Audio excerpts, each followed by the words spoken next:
So while growth has outperformed value so far this year, our next guest says that it's time to move away from large cap tech stocks.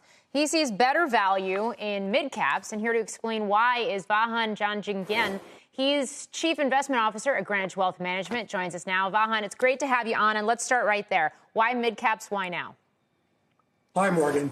Okay, so first thing I would say is that for the past 100 years, until about 2008, value has outperformed growth and small cap has outperformed large cap. So small cap value has been a good place to be. Starting in 2008, we had that financial crisis and we had unprecedented intervention by the Federal Reserve. We saw interest rates go to zero, and nothing that used to work the way it used to work works anymore. I mean, I kind of joke that today people read Ben Graham's The Intelligent Investor to learn what not to do rather than what to do.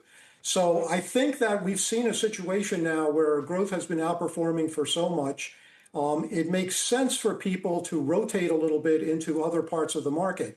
A lot of people just, without thinking, put a lot of their money in the S&P 500, but the S&P 500 can no longer be considered a broad-based market index. Not only do the top 10 stocks account for 40% of the weight, but the top half, 250 stocks, account for 90% of the weight. So I think it makes sense for people, just for diversification purposes, to be thinking about other areas. Yeah, I mean, there are some signs of euphoria, arguably, in this market. Case in point, the Citi's Lefkovich index, that gauge recently hit euphoria territory. Valuation, U.S. market cyclically adjusted price to earnings ratio is now higher than it has been 98% of the time. We're approaching tech bubble peak. What do you attribute the excitement and I guess it's not even climbing a wall of worry. We're hurdling a wall of worry with investors right now. Well, I think a lot of investors, especially the younger generation, are basically following momentum strategies. So they're looking at what's working and just piling in and driving that higher. And, momentum is a good way to invest. And there is academic evidence that momentum actually works over shorter periods of time. But in this case, momentum's been working for quite a while. So I'd be a little concerned about going into those areas.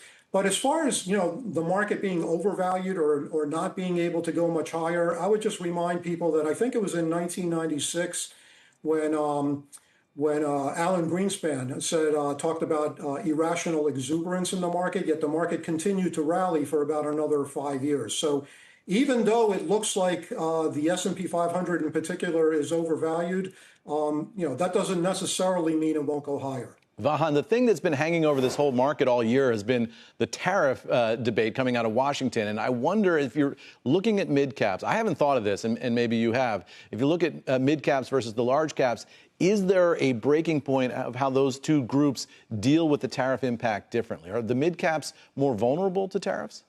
Well, most smaller companies tend to generate most of their revenues within the United States, but that doesn't necessarily mean they're not exposed to tariffs because like, all kinds of companies, they rely on foreign manufacturers. So I don't believe they're less immune to tariffs than the large cap stocks are. So are they then less able to handle it? Maybe the large caps have just a bigger base and they can take the hit in a way that mid caps can't.